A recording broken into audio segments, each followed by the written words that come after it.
Alam mo ba kung ano ang pinakamalaking pagkakamali na ginagawa ng mga tao sa Diyos?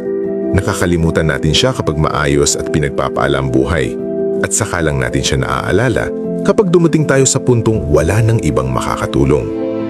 Narito ang 5 bagay na hindi mo dapat gawin sa iyong relasyon sa Diyos. Una, huwag mong baliwalain ang Diyos sa mga panahong maayos ang buhay mo. Maraming taong lumalapit lang sa Diyos kapag sila'y nasasaktan, pero nakakalimot sa Kanya kapag naging komportable na ang buhay. Hindi basta na lang lumitaw ang mga biyaya mo. Ang Diyos ang naglagay ng mga ito sa iyong landas. Kaya kausapin mo siya hindi lang kapag wasak ka, kundi pati kapag pinagpapala ka. Ang pasasalamat ang wika ng pananampalataya, at ang mga taong araw-araw nagpapasalamat sa Diyos ay hindi nauubusan ng dahilan para ngumiti. Ikalawa, huwag mong pagdudahan ng Kanyang tamang oras. Ang mga pagkakaantala ng Diyos ay hindi pagtanggi. Minsan, hindi ka tinatanggihan, hinihahanda ka. Hindi mo nakikita ang buong larawan, pero nakikita ito ng Diyos.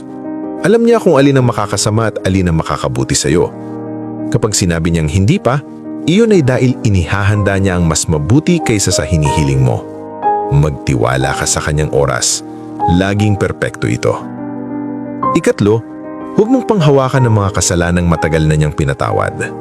Lahat tayo ay nagkakamali, pero ang patuloy na pagpapahirap sa sarili ay hindi kababaang loob. Kakulangan ito ng tiwala sa awa ng Diyos. Kapag taos-puso kang nagsisi, nililinis ng Diyos ang iyong kasalanan.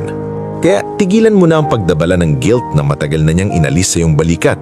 Magpatuloy ka na may panibagong puso at pusong puno ng pasasalamat.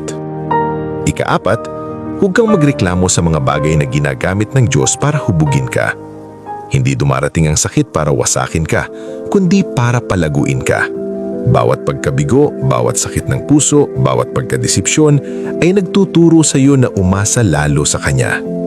Minsan inaalis ng Diyos sa mga tao o oportunidad dahil may mga usapan siyang narinig na hindi mo narinig at may mga bagay siyang nakita na hindi mo nakita. Ang inaakala mong pagkawala ay madalas proteksyon pala. Ika-5, huwag kang lalayo sa Diyos kapag nagiging mahirap ang buhay. Ang mga pagsubok ay hindi senyales na iniwan ka ng Diyos. Paanyaya ang mga ito para mas lumapit ka sa Kanya. Kahit sa pinakamadilim mong gabi, tahimik siyang kumikilos. Ginagabayan ng iyong mga hakbang, pinatatatag ang iyong puso, at inihahanda ang daan palabas. Lumapit ka sa Kanya. Huwag lumayo. Ang pinakaligtas na lugar sa mundo ay ang presensya ng Diyos. Kung tunay kang naniniwala sa pag-ibig at gabay ng Diyos, mag-comment ng "Ang Diyos ang aking lakas" at ibahagi ang mensaheng ito sa isang taong nangangailangan ng pag-asa ngayon. Pagpalain kayo ng Diyos ng kapayapaan, proteksyon at pananampalatayang hindi matitinag.